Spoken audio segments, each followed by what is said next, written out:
Universal Discourse, we do it just for you. Universal Discourse, the only word I can think of is poo. Technology, why won't you be friends with me? Technology. Hello. This is Universal Discourse. My name is Benjamin Cleve Ganang, and this is my co-host. Geraldo. Today we're going to be talking about everything and anything, and it's going to be hot and stinky, stinky and hot. Hot and stinky, stinky and... Hot. Ah, excellent. Good. That was very enthusiastic, Jeff. Oh my gosh, Geraldo. Sorry. Now, I got to break it to the audience here. We have a special guest today. He's extremely famous in Minto and parts of Chipman. His name is Toothless Jimmy. Now, unfortunately... I'm going to have to... Oh, sorry. Yes, Geraldo? Yeah, I was supposed to tell you this before the show, but Toothless Jimmy refuses to be in the same room as you. I think I know why, Geraldo. One time... Okay, so... Toothless Jimmy and I used to be roommates back in university. And we both found this dead frozen squirrel outside of our apartment. Now, obviously, I just wanted to put it in a bag, put it in the trash. He wanted to gut it, put some stuffing into it, keep it as a pet, and sleep with it in the evenings. And he'd be like the house squirrel. Now, I totally wasn't okay with this just because he had a weird relationship with one of his stuffed animals that he already had. I won't get into it, but you can speculate as to what weird means. So I can understand that the issue with the squirrel would create some tension between us. That's understandable. Geraldo, did you say when Toothless Jimmy would be arriving? I just got a call. He's coming down the hall. You better hide. Oh, jeez. Okay. I said, Ben! Where's that butt sniffer? Hey, you must be... Ah, Toothless Jimmy! Sorry. I have a tendency to laugh at inappropriate times. The hell do you want, man? Well, you're actually our first ever guest on Universal Discourse, and I don't know why you're here. I don't know your relationship to Ben, but I do have a few questions sent in from our fans. Well, you know I'm an expert in a wide variety of fields. So our first question comes from Ganong Ben 69. And he wants to know... That's not your co-host, is it, you butt? I'm going to go with no. But let's get to I have a sheep named Wendy. She made me a sweater last Christmas. It was the warmest thing I've worn in at least 5 months. So the question reads, Toothless Jim, how old are you? I'm 32. 32 years old. You look great. I got no teeth, you lying butt. I can't even swallow anything except yogurt and bananas. Oh, we just got a call. Your home is here to come take you back. Pretty young for an old folks home, aren't you there, Toothless Jim? Played a lot of basketball in my youth. Now my knees, I can't walk anymore. I got really bad knees. Well, we're gonna let you go, and can you please send back Ben on your way? I'm not talking to that fuck. I'm getting out of here. Security.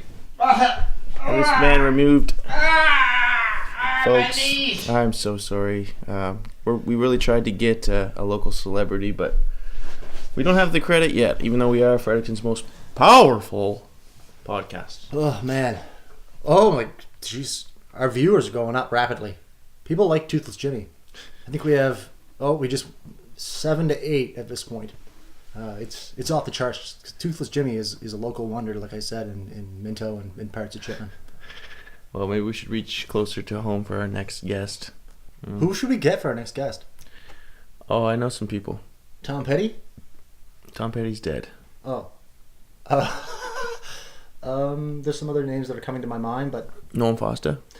Norm Foster would definitely be a good idea. Norm is definitely on the to-do list. What's the one question you'd ask Mr. Foster? What's the relationship like with your son? I was damn fast. We'll have to scrap this portion.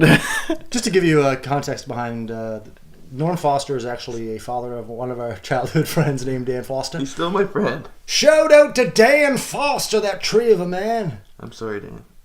Love you, Dan. Anyways, we were on the topic of movies earlier, and Jeff, I'd just like to ask you what's your favorite genre of horror movies? Horror. I watch all the horror movies. Do you like the psychological horror movies, or do you like the gore type movies? Oh, gore's got to be really good for me to watch that. I like the ghost paranormal. I find within the first 10 minutes I get desensitized by gore, especially in those Saw movies. And did you ever see Hostel? Long time ago. Didn't like it. I found it really disturbing. It's that one where people will give money to this agency, and this agency will go out and kidnap foreigners, bring them to a room, and then you get to torture them. Any recommendations? The Shawshank Redemption. Oh my god. Don't say something from the top 100 IMDb list. Man, I love The Shawshank Redemption. Everyone's seen that. Actually, I showed one person that for the first time, and it was a very rewarding experience to show someone a movie like that for the first time. Jeff? Mm-hmm. Some birds weren't meant to be caged. Their feathers are just too bright.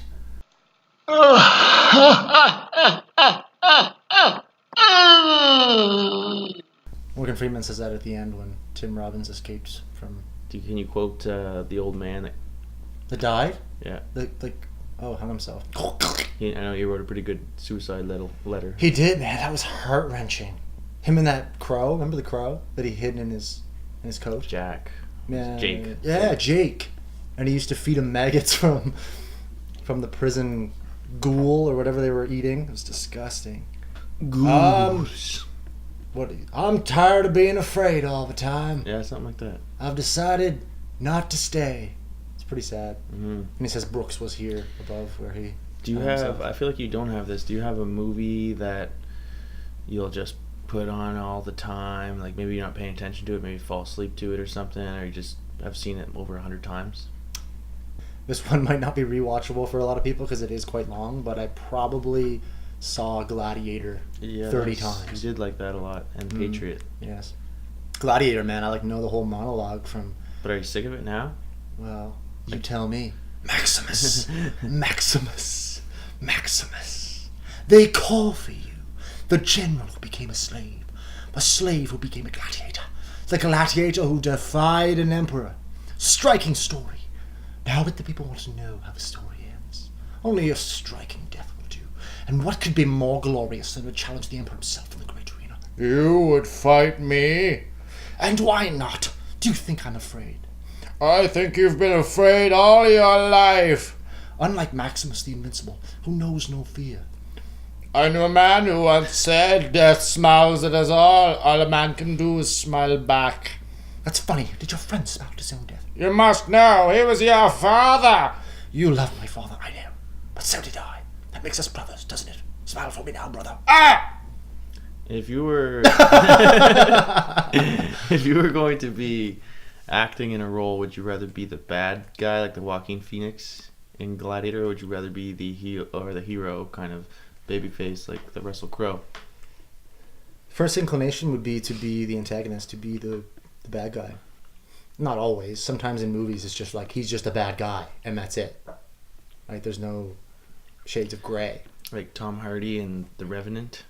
Yeah. Just a total dick. Just a total douchebag. Just like no good qualities, no storyline. He's just a dick. He's afraid. He knows how far I came to find him. That sounded like Batman. Or is like another good one, Billy Zane in Titanic. Oh man, he's great. But he's an ass. I always win, Jack. You got all these guys quoted. I do. That's funny. Oh Jesus, yeah. He was a slimy bugger. He ended up shooting himself in the mouth. Remember? It's at the end of the movie. No. alternate ending? No, it says that at the end. Rose DeWipicator, or whatever. She becomes Rose Dawson after. She says that to somebody? Well, it's sort of like her. Did she She's put talking to herself or something like that at the end. She's like, you damn He ended asshole. up putting a pistol in his mouth during the crash of 1930, was it? Was that when the Okay, yeah. economic Yeah. crash happened? Yeah, he ended up Depression. killing himself, yeah. Just because he was his money. Weird how they had to add that just to make the audience happy. Right. Oh, good, he's dead. He probably just rich for the rest of his days. Thank God he passed. He's a decent actor. He really hasn't been in much. How awkward was it for Rose's future husband after going from such a stud like Leo, that short, trip together, just time of their lives, and then she meets another guy and she's like, oh, won't be as good as Jack, but you'll do. Oh, that would be terrible. Right, and then he buys her a ring or something, and she's like, I already got the heart of the ocean, bitch. Man, that's definitely what happens. She's just always talking about Jack. He just gets pissed off all the time. Definitely. Telling their kids about him, and she's like, yeah, but Jack had nothing to offer me but his love. he was probably hung too. Hung like a horse. Oh, probably, yeah. Hung like Ron Jeremy. Whoa. We saw Ron Jeremy at the gym the other day. He didn't have abs, but he had one giant jug on his belly. He did. Man, it took a lot of work. Danny DeVito's probably my favorite porn star. He's not a porn star. I'm joking. Oh. Yeah, he's a man of stature. Yeah. That is for sure. He's a good actor, though. I really respect him. Who's your favorite actor, Jeff? Who? Tommy Wiseau Who's that? from The Room. Oh, God. You motherfucker! Oh, man. That movie is epic. When he's humping him, he's I did not hurt her. I did not. Oh, hi, Greg. You motherfucker. That's all I know from. That's the only line I know from the It's movie. only- yeah. So I just keep saying that. You definitely need to see it again. You only saw it once. I do. It's a shame. It was life changing. I don't think I could barely talk after watching that movie. It was so funny. I lost my voice laughing. Yeah, the first time I saw it, I had just got in quite a breakup in my relationship, and unfortunately, the girl in the movie's name was the same as my ex-girlfriend's. It was kind of funny when he was yelling her name and everything. Okay. You're tearing me apart, Lisa. It's still hard to believe that movie was not made as a joke. No. Like, I just had a chunk of money Yeah. and decided to invest into a movie, and then he would be the lead character. Please be patient as we take this brief moment for one of our sponsors. Weak laundry detergent, where we're not even sure what you'll smell like. Dear, you smell like the back end of our dog, Mutsy. Oh, you don't even know the half of it. Like the Golden State Yeah, Killer. Have yeah. you heard of that guy? No. He just got caught recently, Okay. and he was raping women and terrorizing houses in the I think it was 1970s, and they didn't catch him until recently. Anyway, he would go into their houses and he would bound up the husbands, so he'd wrap them up and he'd make the husbands watch him do their wives. Essentially, they had like a city meeting because everyone was terrified of this Golden State Killer. And one guy's like, I'll never let that happen to my wife. Oh god. Anyway, he was at the meeting, the Golden State Killer, and then targeted that guy after. Anyways, so I think it was in the early 2000s, 30 years after terrorizing this woman in her home, he calls her up, and he's like, hey, you remember me? And That's messed. isn't that messed up? It's terrifying. And to know that he never got caught until recently. He looks like he has a perma frown.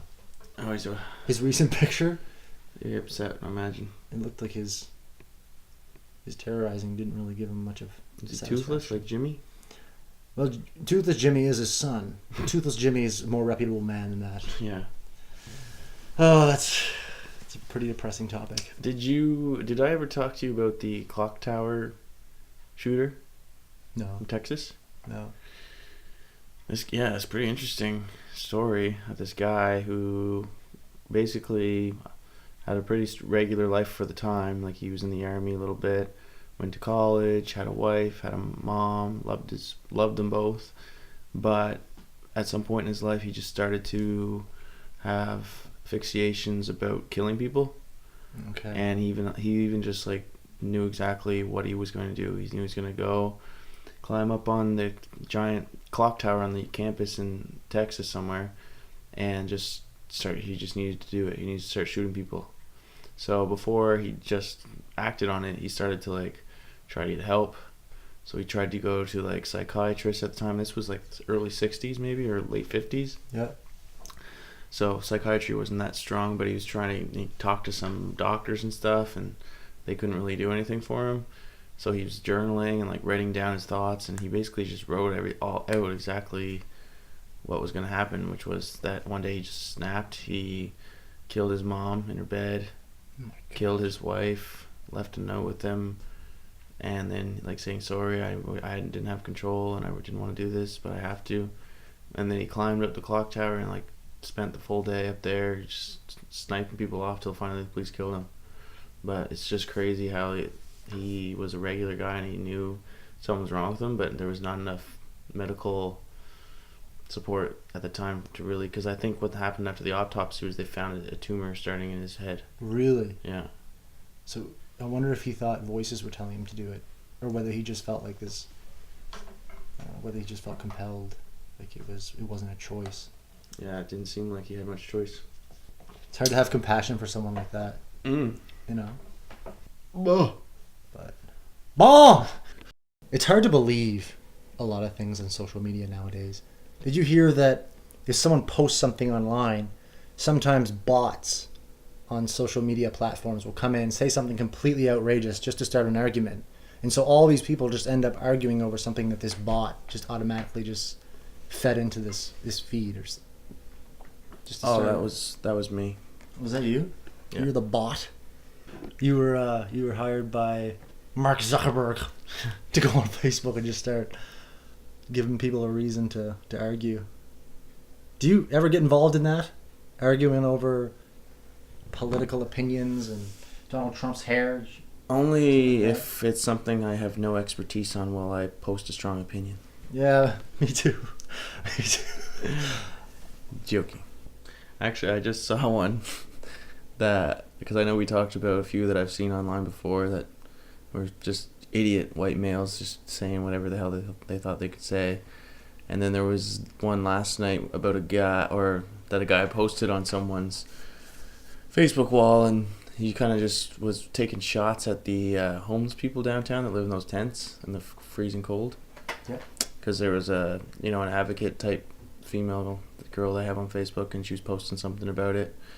And this guy just went on like a 4 or 5 post rant about how these homeless people have it good, and they just complain and bitch about everything. Doesn't sound like he has a very good perspective on that situation. Well, why would you even say that? Like, why? What are you trying to get out of that situation? Right? There's nothing to gain by tearing people down that are struggling like that. No, and the sad part about it is a lot of homelessness is centered around mental illness, and mental illness and addiction go hand in hand. So people can judge them like, why don't you get a job at McDonald's or something like that? Like, if you can sit there and ask for money, you can stand behind a till and say, hello, how may I help you? Welcome to McDonald's or welcome to Wendy's or whatever. I actually heard Michael Jordan say that on Oprah one time, and I couldn't have agreed more. Just kidding. I couldn't have disagreed more. Just because people who don't necessarily struggle with severe mental illness, you just don't know. You don't understand. You can have empathy and you can have some compassion, but to say that you understand is, you just don't. Well, that guy definitely wasn't even claiming to understand. He was just being an ass. And I think the girl commented after, the girl that posted it, and said something like, the difference between you and those people is that you have the privilege of living in your parents' basement. And that pretty much shut him down. That's true. Just a stupid situation. Oh, that's nice. Who was it? Man, that was Toothless Jimmy. Sorry about that, guys. Toothless. Get out of my house. Okay, man. Bye. Oh, he must have been on the beans. Ugh. Toothless Jimmy. Jeez. Yeah, being an idiot. Remember back in the day when we used to order delivery. We used to be like, yeah, we'd like a liquor delivery, please. And we'd tell the delivery service to go to like a gas station. And then a bunch of 16-year-olds would come out of behind the gas middle station. School. Yeah, That sounds suspicious.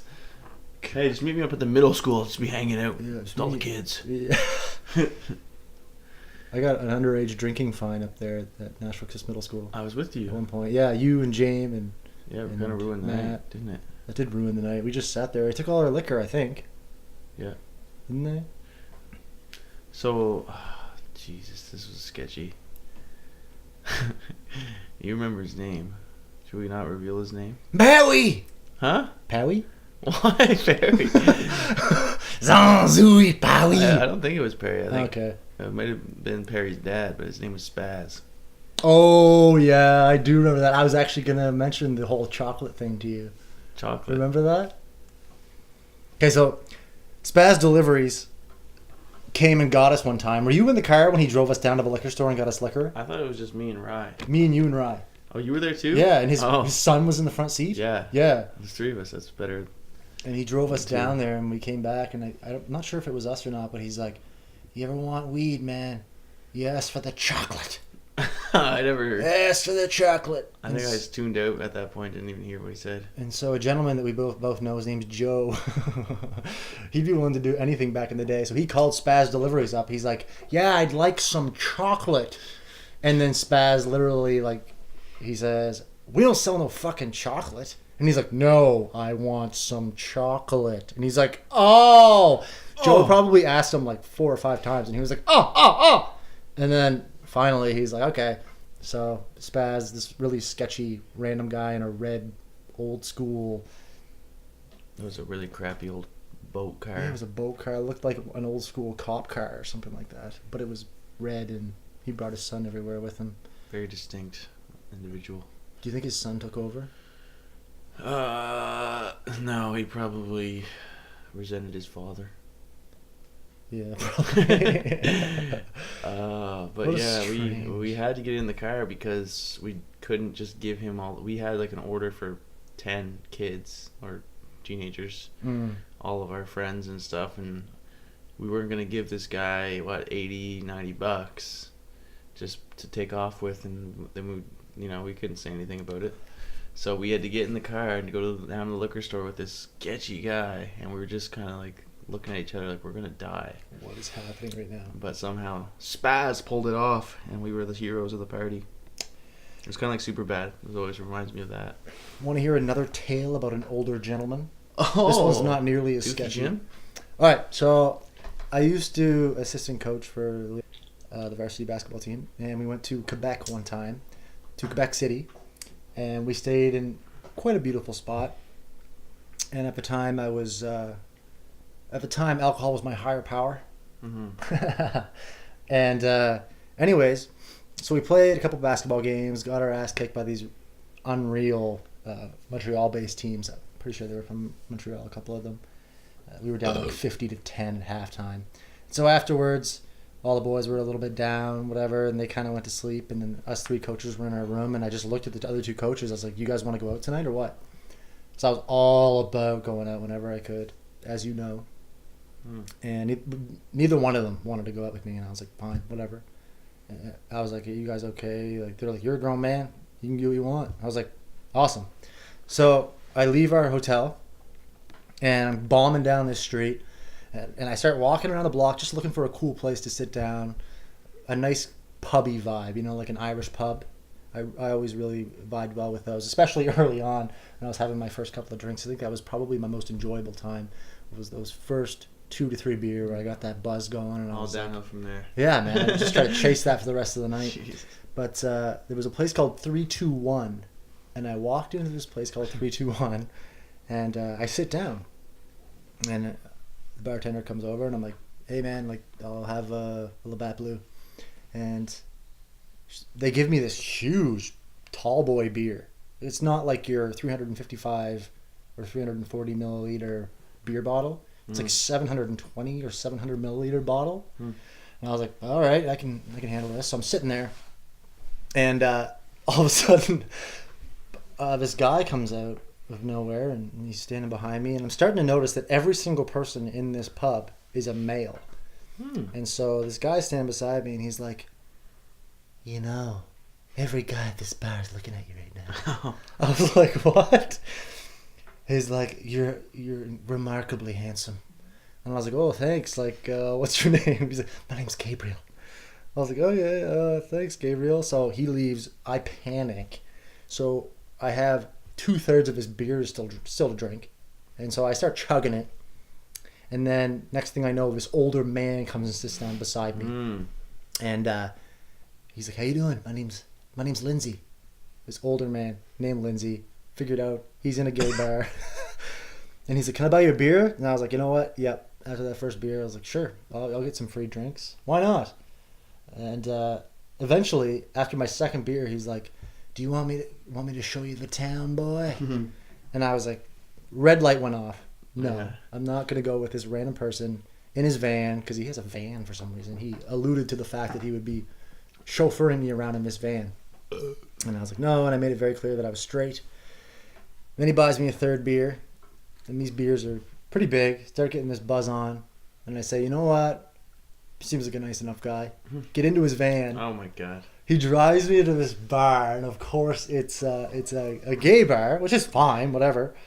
Just not what I'm vibing with that night, not what I'm looking for.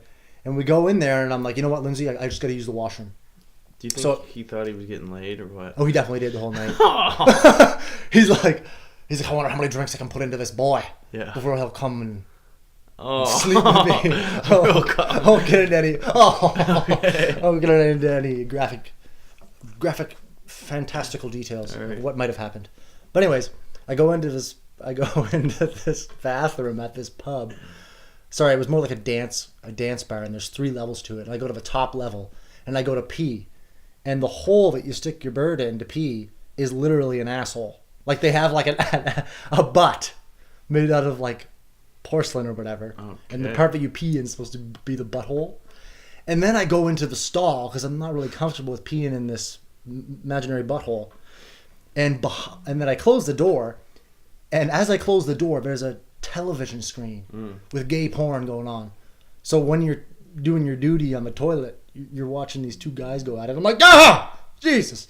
And then I look over, and there's like these tubs, and you know, like the spout that the water comes out in the tubs. There's these gigantic wangs. Oh my god! So I walk down the stairs. They spared no expense.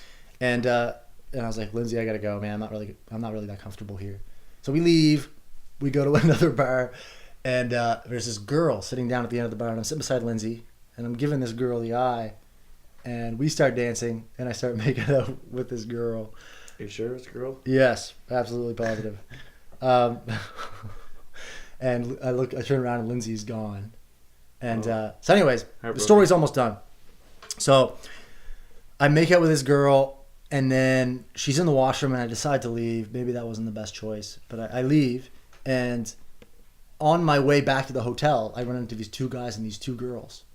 And they're like, why don't you come up and have some orange juice and vodka with us? So I go upstairs, play some beer pong with them. And I decide to leave because I find that the guys are getting a little bit hostile towards me. Like they're making some like rude comments and stuff like that. The girls are like, okay, why don't you stay? Like something good will happen if you stay. But I was just getting this really sketched out vibe from these guys. And so I'm like, no, I got to leave now. And so I leave, I go down the stairs, and all of a sudden I hear this shouting and yelling behind me. And I turn around, and these guys, for whatever reason, God knows why, they start beelining it towards me, running. And I'm not entirely sure where the hotel is, so I just start sprinting down the street, finally make my way into the hotel, back into the hotel room. And that was the end of this really bizarre night in Quebec City with this dude named Lindsay. I think Lindsay might have killed someone that night. Maybe, man. Who knows? God. He went off, picked someone else up, and you got lucky. He gave me his contact card. Please be patient for this short advertisement. Are you a squirrel whose sibling is frozen in the Fredericton winter? Come on to Universal Discourse and tell us your story. We're empathetic, compassionate, and interested to hear your tale of woe. Now back to Universal Discourse. We do it just for you. The only word I can think of to rhyme with you is poo. Are we on? How are we on? How are we recording? Okay, so I've got one more story for you. You ready? No. All right. Now I'm ready. Are you ready? Hmm? Brace yourself. All right. So I'm in grade 12, and I'm going to this high school party. And there's a gentleman who lives about a street over. His name's Gooch. Is he another old gentleman? No, Gooch. Actually, I should not allude to his name. No, you shouldn't. So we'll just call him Gooch. Let's call him Rooch. Rucci. All right, we'll call him Rooch. Rooch. People just don't understand who you're talking about unless you say it. Like if you're like, I know Rooch, they're like, who? And then you got to go, Rooch. So anyways, Rooch and I head over to this high school party, and the girl who's hosting it I've known since grade 2. So I walk in, I hang up my coat, take off my shoes, walk up these stairs. The living room and the kitchen are connected to one another. And all across the kitchen table are beers, various types of liqueurs, hard liquors. So I'm like, wow, this is pretty impressive that she got a hold of all this. And I'm kind of scanning the room, and I see a lot of girls that I know from high school. And then I start to get a little bit sketched out because all the guys appear to be in their mid-20s. And at this time, I was probably 16, 17 years old. And then I scanned over, and there's a gentleman in the corner. He looked to be indigenous, and he had acne scars all across his face. And I just remember thinking, like, that guy's pretty scary looking dude. I wouldn't want to mess with him. And then there was another hippie looking gentleman. Anyways, I turn around pretty swiftly after introducing myself to these guys quickly, just because I want to be on their good side, obviously. It looked like they'd throw down pretty good. And I was a good runner, but definitely not a good fighter. So I end up drinking some liqueur, drinking a little bit of beer. I had brought a Colt 45 with me, which was what I was drinking, skunk piss. Ooh. Downed that a little bit. And anyways, so I start to walk towards the living room area. So I'm walking across the living room, and I turn to my left, and there's this girl sitting on this guy with the acne scars. Yep. There's this girl sitting on his lap. And we give each other the look. Oh, no. You know what I'm talking about? I've done a look. Oh, yeah. So the look, how are you now? And then I'm like, Ben, don't do that. That guy would literally chew you, munch you up, roll you on his tongue, spit you out, and then go, oh! And so I keep walking. All of a sudden, I feel these hands on my back. And Wasn't the girl. she pushes me into this room and closes the door, and I turn around, and it's this girl who's sitting on this dude's lap. And I'm like, good thing it wasn't the guy. right? Maybe. Oh, Jesus. Yeah, it was Lindsay. Lindsay came back. No, Lindsay. How did you find me? All right, you're in the bedroom. Actually, this was before that. You're in the bedroom. Let's Yeah. go. So anyways, this girl, I turn around, this girl, and she's like, I'm like, I can't do this. Automatically, I'm picturing this her Death. boyfriend smashing me in the face with a vibrating dildo. I don't know where he'd get it, but that's what would happen. So anyway, she pushes me down on the bed after I say that. She's like, I'm going to make you want to do it. I'm like, oh no. So I stand up abruptly. My willpower was on point that night. And I try to go around her, and she's like, no. So anyways, we start kissing, amongst other things. And then I stop myself again, and I'm like, I can't do this. And I know full well, as soon as I leave that room, You're dead. it doesn't matter what I say. They're going to assume that we did whatever, you know what I mean? You know what I mean. I think it's funny when people say, you know what I mean? Yeah. Or you know what I'm saying? You know. Maybe you do, maybe you don't. Anyway, so I leave the room, and who's standing there but the hippie-looking dude with the long hair, and he grabs me by the collar, shoves me up against the wall. He's like, what the heck were you doing, boy? I don't say a word. I just kind of, my gaze is down towards the floor. I slowly make my way down to the door, put on my jacket, put on my shoes, slowly walk out the door. As soon as the door shuts to my friend's house, I start sprinting down the road as fast as I can. And I know I'm just waiting for like a yell or something behind me because I know something's coming. And all of a sudden I hear, you mother effer. Effer means fucker. And I turn around and there's 5 guys in their mid-20s chasing after me. Now, good thing at this time, I was playing high school sports all the time, so I was in really good shape. So I was able to sprint quite fast down the road.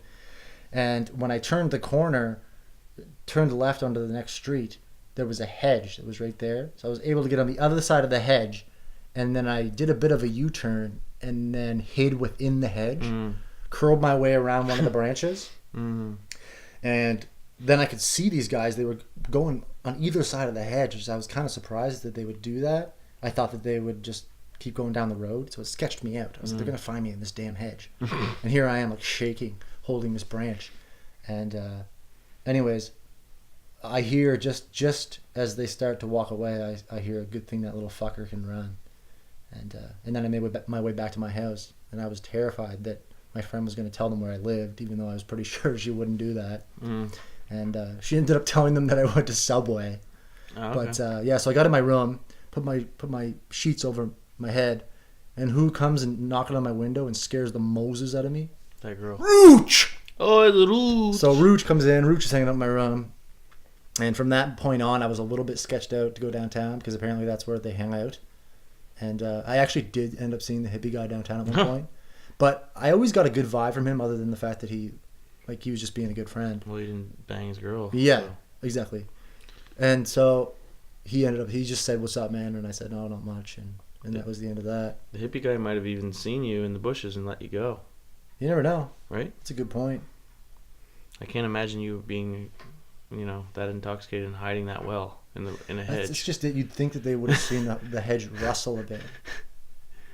Or your feet. Yeah, imagine. It was a pretty thick bush. Oh, okay. So Nothing like a thick bush. So I got really lucky that night, man. I don't even like to speculate as to what would have happened if they would have caught me. Because what I found out later was the girl who was hosting the party told me that this guy with the acne scars, I feel bad that I keep referring to him as that person. Guy? So we'll call him Susan. So apparently Susan just got out of prison for aggravated assault. So I was like, yeah, I'm pretty happy that bush surrounded my Homo sapien body. And that, yeah, it's one of the... Maybe you should go back and visit that bush sometime and show respects. I will, man. I'll cuddle right up to that branch and I'll sing Kumbaya. What would you have done if you were the Susan position? Same thing. What do you mean? You would have chased the person? Maybe not. I don't know. I have a quick anger to me, I suppose, but it doesn't last long. If you were 21 and the kid that was doing it was 16. Yeah, I'd probably chase him. Yeah. I wouldn't know what to do when I caught up with him, though. Yeah. I'd probably just take a spatula and smack him in the nose with like a bit of peanut butter on it or something.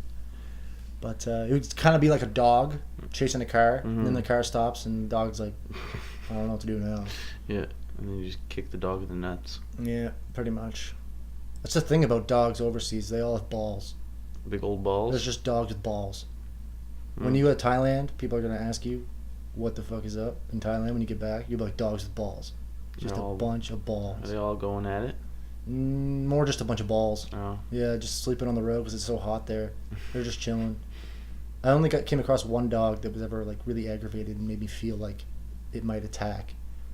And that's when I was running out in this rural area, kind of close to the airport, actually. I guess that wouldn't be much of a rural area, but it was. Like, there wasn't much around the airport other than these small huts, a little stream, and like a random concrete sidewalk that was extended up off of this river, and it ran along the river, and there was a lot of like homeless people that lived under bridges there, and there was one dog that I thought it was going to bite me, so I turned around but balls. Yep. Probably like this message brought to you by Norm. Did you ever see that show, My Strange Addiction? Oh, not that episode apparently, but yeah. There's this couple who's addicted to giving themselves coffee enemas. Oh, they could probably get real hyped up. So they stick this tube in their butt and they put coffee in there, and it gives you like another level of caffeine. Yeah, get right to the point on that one. Yeah, and so what they do, and then they suck in their butthole, and they run to the toilet, and then it all goes out.